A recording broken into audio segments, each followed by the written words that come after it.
Alpha Geek here, CSGO agenda, and I just want to finish up this. It's going to be a 3-part series of DE Mirage setups, call out spots, defaults, and some gameplay. So here I am, CT spawn, and really quickly want to go over some basic CT setups. So you have 2 A, 1 Palace, who's covering, stays in the A site or, watches the Palace from over here. I mean, it's tricky. You can't just watch the Palace from over here on the stairs. I mean, you can have your guys mid-connector helping you out here, but there needs to be someone actually in the site committed to holding the Palace. So whether they're hiding under the balcony or in the site, or whatever spot they choose to play from. So 1 Palace, A site, 1 CT, stairs. They can be watching lower here from the big gun and then helping out Palace, or they could be playing from this spot if they have their guy mid-connector, and which they will in this setup. So you have CT, Palace, alright, 1 Palace, 1 CT, 1 mid-connector, and 1 cat, and 1 B site. So this would be your mid guy. This round would be pushed up mid-connector, and what he wants to do is come through CT stairs here and cross here carefully, fast as possible, and get down here and get eyes on mid right away at the beginning of the round. So you don't have to like straight up peek this dangerous angle, but you want to be able to, like, at least if they're calling going up cat, you can call the rush, or you can sit here and listen and watch for underpass. So basically mid-con is going to push up and hold mid at the very beginning of the round, while the cat guy comes from CT spawn. So you have 1 in B, holding the B hall, and then the cat guy comes up here as fast as he can, but it takes him a little bit longer to be able to get eyes on mid, so that's why the mid connector guy needs to hold it at the beginning of the round. Okay, so once this guy cat is in position here, he's essentially the mid player now, and the mid con connector guy can help out A watching Palace. So this is basically a 3-1-1. So you have essentially 3A, 1 mid watching mid from cat, and 1 in the B site. Like I said, that guy mid-connector pushes up at the beginning of the round. Sorry, I'm like looking at my notes and running into the wall here. This B guy, I'm going to say, obviously, he's alone here in the site, so he doesn't want to be pushing up into the hallway. You're not pushing up here, peeking. You don't need to be able to necessarily like get the jump on the rush, so to speak, or anything like that, because that's something that you do when you have somebody supporting you in the site, or like you have your cat player like paying attention to you. In this situation, the B player is going to be playing back from inside, so they can play from here. They could play from any of these spots inside the site. They could get boosted. That would be a great place to play with this kind of setup.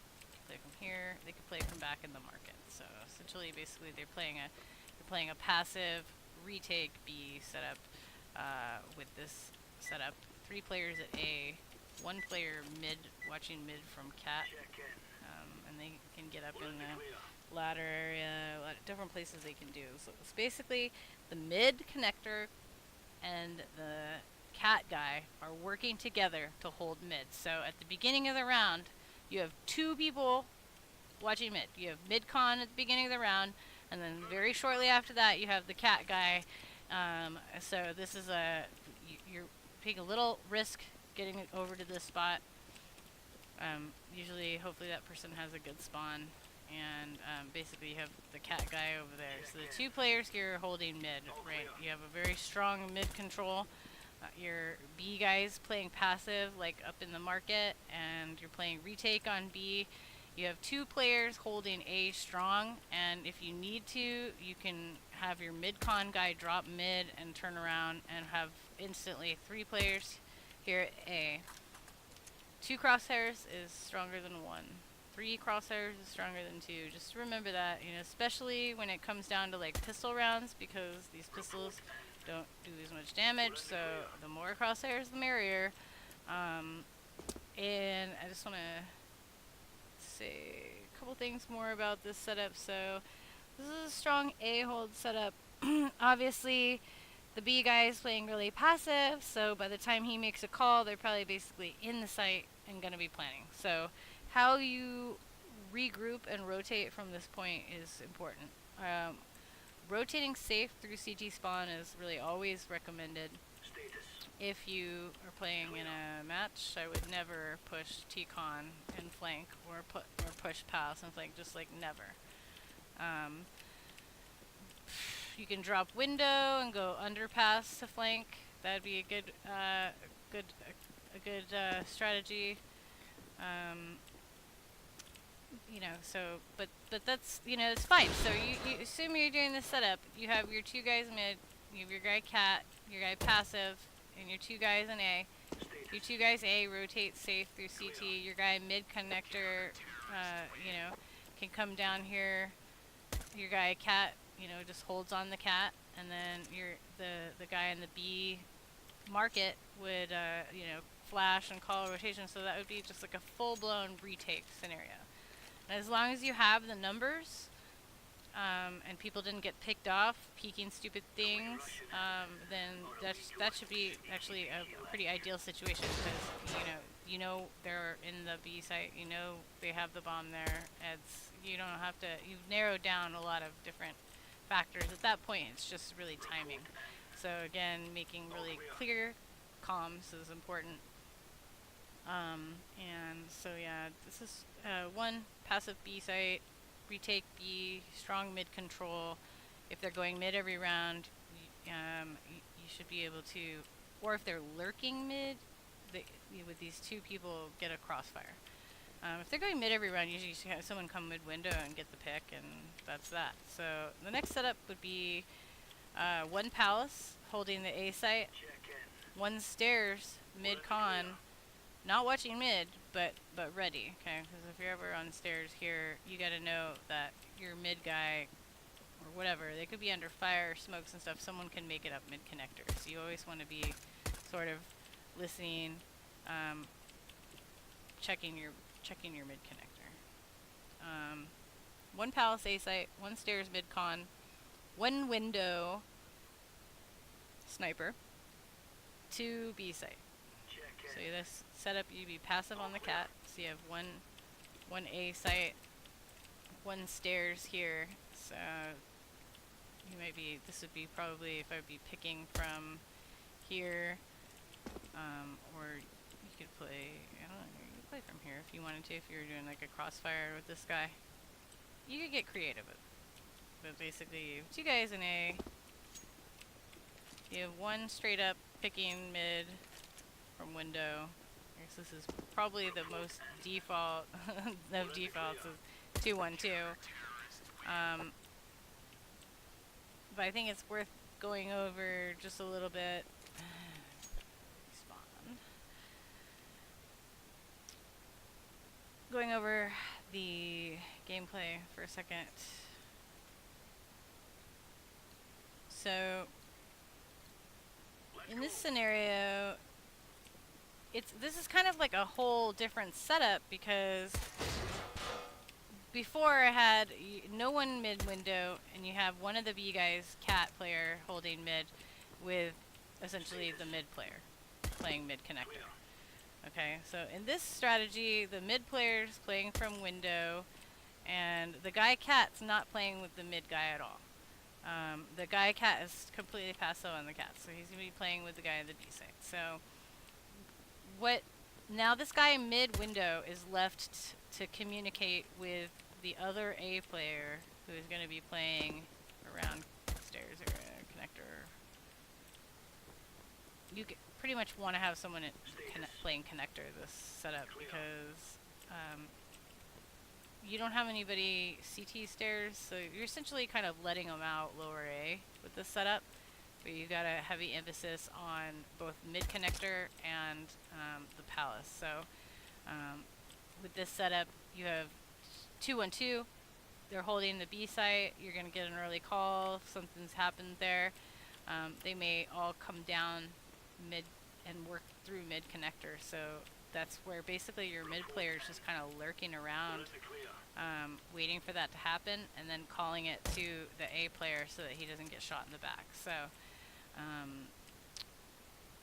mid, you know, you might push up, try to get that initial pick, but definitely you don't want to die. This is a lurking spot. So especially if you just played like the setup that I had, just gone over, and you had one mid connector and one on cat, and then these guys mid are gonna be like high alert for mid con and cat. So if you can make it over to the left side of the window early in the round that they don't see you, it'd probably be a really easy pick to catch somebody off guard. So basically, lurky lurky. Alright. Again, overview. Always have eyes on mid at the beginning of the round. So no matter what, someone's watching mid at the beginning of the round. Doesn't mean it's the mid player. The mid player may be having issues and doing stuff in at CT spawn. So always, you know, have you're gonna always smoke the lower ramp here, like every single round, unless you want to just make the game easy for them. Like seriously, every round, someone should be dedicated to throwing that smoke, or else you're just giving them the map. So you're watching mid at the beginning of the round. You want to know what's going on mid.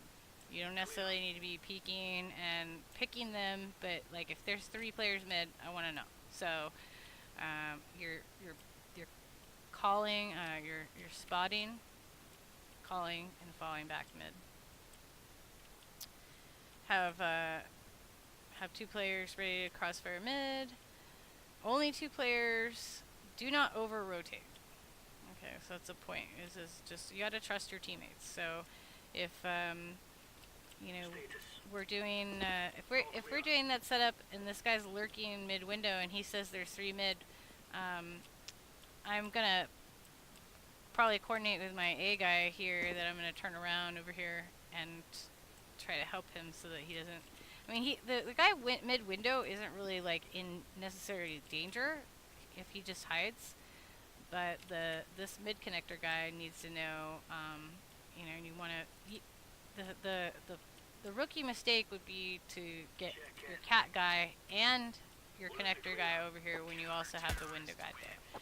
So you really want to keep your guys more in the sight with the crossfire. So playing that stairs area can be a little bit difficult.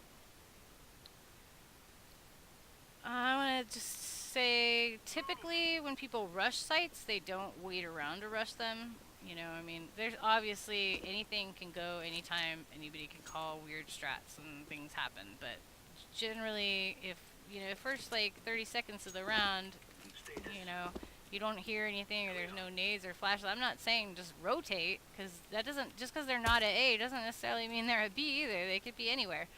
But it's worth coming up here and having 2 people, one here,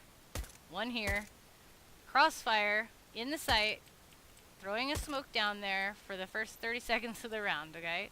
And then if you want to come over here and play from stairs, and then if you're not seeing anything still, and your guy calls 3 mid, well, let's do math here, okay? So if there's 3 mid, even if they're still executing A and they're coming mid to A, that can only mean there's either 2 palace, 2 lower, or 1 there, 1 there, maximum. Alright, so that one player in the site there should be able to hold off those 2 players with some smokes and flashes, or whatever, their rifle, while this guy comes over here and helps hold the 3 guys mid. Now you don't gotta get up here and peek together. No, you don't need to peek. Okay, they're terrorists. They have to take the site. You just want to have that information. You want to know and you want to be ready. So now this mid-con guy is ready with the mid player to destroy anybody coming from underpass to connector, anybody coming up mid to cat, even if it's like numbers. So also, obviously, this entire time with this setup, you have 2 players over here at the B site. So again, first 30 seconds of the round, you know, if there are no, you know, you want to play up here, throw your nades and your mollies. And I like having the cat person actually come up and throw a smoke there in the window first, and then the B hall guy can re-smoke it afterward. But anyway, they're knowing what's going on with the numbers mid. If they're smart, they're not pushing up cat and trying to get greedy for frags. They're staying back and trusting their teammates. They're trusting that single guy holding the A site off 2 players, and they're 2 players holding off 3 players mid. So look at the numbers. It's not undoable, but these guys need to stay focused on working together. So the first, you know, 30 seconds of the site, you know, I'm here, I smoke this off, my other player's over there, nothing happens. Okay, I can let him hold it for a little bit and push up here a little bit. Alright, but you don't just go and go, oh, just smoke it and run over here and not care. And then start go, oh, like, well, I was playing with the mid player, and it's like, well, the mid player doesn't need you, because you're probably smoked off anyway. And also you're needed in the where the B site is, where it's threatened. Alright, so I don't want to make this too long because I'm having to upload these videos and it takes forever. So pistol round, listen, don't wait too long. Get in a good position to rotate. This is a part of playing a big map, is you got to have those cues ahead of time. You don't over rotate, but you got to get in position to be able to rotate. Have an idea of who you're working with, who you're calling flashes and smokes for the retake. So always have at least 1 CT in a bomb site until the bomb is actually spotted in the site. So that, like, the bomb is in the site and they're committed. And that's how you don't get ninja'd. Always have someone watching the bomb. Don't ever get good post-plant spots and communicate, and don't, you know, frag hunt, basically. So don't get over cocky. That'll kill your momentum. So anyway, I hope these tips help and make this game or this map at least a little more fun for some people. And if you're making teams, playing this with teams, I hope you'll like, subscribe, share this, and you can build your own defaults and stuff. But it can get a little crazy on this map, and hopefully just my little setups and executions will help you just understand some of the flow of the map, and I think that's pretty important. So it's been a blast, and again, I love this map, and I think people play it more now, and it's actually become almost like this default map. Like, everybody kind of knows it, but people don't really know it. So it becomes a very different map when you're playing competitive, when you're playing 128 tick, and even more so when you're playing in league against, you know, other teams and stuff like that. So use these tips, practice your smokes, use your comms, and I hope you guys have a great time. Peace.